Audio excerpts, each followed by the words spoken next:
Sanibonani ku-South Africa, nguMazibuko uZef, ngihlala e-Alexandra. Lapha ngilethe udaba olubuhlungu olwangihlukumeza ngo-2019. Abaqashi bami, i-Fidelity Cash and Run System, ngisebenzele le khampani lena 11 years, kodwa indlela abangihlukumeza ngakhona angifiseli omunye umuntu. Nge-4 February ngathathwa amabhono bengitshela ukuthi kunemali yalahleka ngoSeptember nge-5. Abakaze bangi-approach-e ngale mali ukuthi kunemali eyalahleka ngedate eso, kodwa kuze waphela u-2018 zaqala u-2019. Lapho kuthe nge-4 February angihlukumeza khona lamabhono, angithatha ngisa eFlorida kwelinye lama-ofisi. Engithena ngifika kulo leli lama-ofisi, ngathathwa esefi ngiyofakwa kwi-polygraph. Angizange ngifakwe ku-polygraph. Into eyenzeka laphana, ba-create i-statement esasibhalwa yiwona lamabhono. Asibhala lamabhono lawa eqamba amanga, and then abe siyangiphoqa ukuthi ngisayine. Angishaya, ngenza yonke into ongayicabanga, ngikhanywa, kwathiwa ngisayine le statement.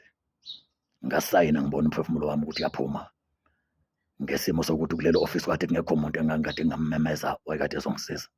Lapho engabona khona ukuthi lento iplaniwe. Sasuka lapho ngazi for kulelo office, naleso statement leso kwayiwa ebranchini yami eLongmeadow le bekade ngiyisebenza. Bangena ama-colleague ami athi nangabe ethi ayazama ukuthi azongibona afuna ukuthola isayidi lami, ngoba bekade bazi ukuthi ngumsebenzi onjani, bathi ngiyi-hard worker lapha. Babavimba, babalela ukuthi-ke bakhulume nami, bangithatha bayongivalela ofisini phezulu, bahamba bayobamba i-meeting bebodwa lamabhono. Then angabe kusuka lapho bangithatha bangisa eSebenza police station. Safika eSebenza police station, bachaza isitori sabo. Kunosisi samfica khona wayekade in charge, Mama Ntambama. And then basichaza isitori sabo, waqeda lo sisi wayesethi bangibiza, ngisondela ngachaza isitori sami, wabatshela lo sisi wathi, thathani lo bhodi lona nimbuyisele ekhaya. Abavumanga, bathophela bababofu, bathatha saphuma lapho bayopaka nami kwenye indawo, lapho abafike babamba khona i-meeting bebodwa, bangishiya emotweni.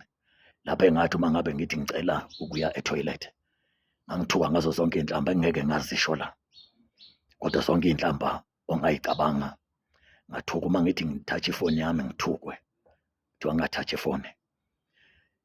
Baqeda i-meeting yabo leyo sokumnyama, bangena emotweni nami, bahamba nami, kwabe ngathi sabamba u-freeway, u-N3. Bafika babamba i-off-ramp lena eya eJohannesburg. Ngabezwa bekhuluma Afrikaans, ngabezwa bekhuluma nge-John Foster. Ngabona ukuthi ushuthi ngiyovalelwa eJohn Foster.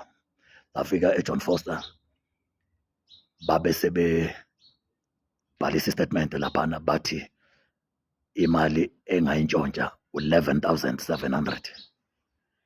Ekubeni eqaleni bathe kimi imali eyalahleka bayi-estimate bathi 3,000 to 4,000, nabe sebeyongivalela sebathi u-11,700. Bangithatha bangifaka phakathi ejele. Isikhathi abangivalela ngaso kwakade ku-1 to 12 ebusuku, ngingadlili ilanga lonke. Lento yangihlukumeza ku-South Africa ngayo yonke indlela ongayicabanga. Ngasuka lapho ngasiwa eSun City, ngahlala eSun City, ngaphuma nge-11 okuthena, ngiphuma nge-11, the following day nge-12 ngaye ofisini. Ngafika nganikezelwa incwadi laphana, bathi bayangisuspenda with the pending investigation. Nginayo leyo ncwadi leyo ekhomba lokho.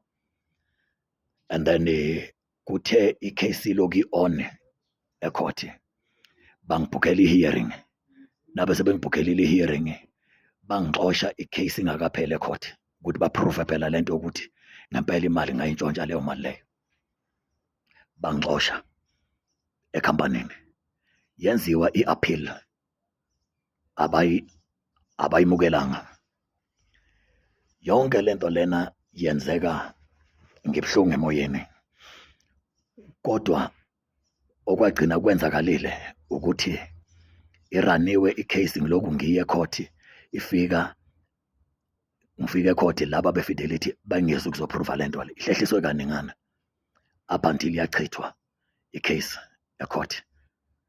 Ngelanga lokugcina leli engangikade kuyilanga le-final ye-case, ngathi uma ngigibela ebhokisini kwathiwa idocket ilahlekile, ngadilizwa kwathiwa ngizobuya ngibizwa, kwaqhutshekwa namanye amacala, and then up until ngabizwa egcineni. Nangibizwa egcineni kwathiwa idocket isitholakele, ayinafakazi, ayinalutho. Lento ingihlukumezile ku-South Africa. Ngiyacela, ngiyafisa ukuthi-ke ningisize ngayo yonke indlela.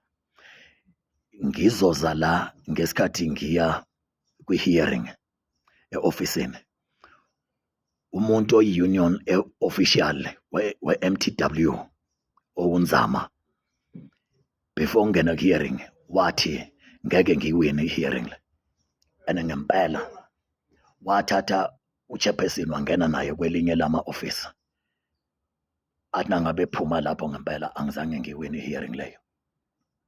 And ngelanga leli engangikade ngiyongena ngale hearing, kukhona oyi-operation manager yami umlungu wayekade ezongena ku-hearing, azange aboshwe, azange enziwe lutho, usasebenza namanje. Mina ngaxoshiswa kwenja njengoba ngisokola nje namanje.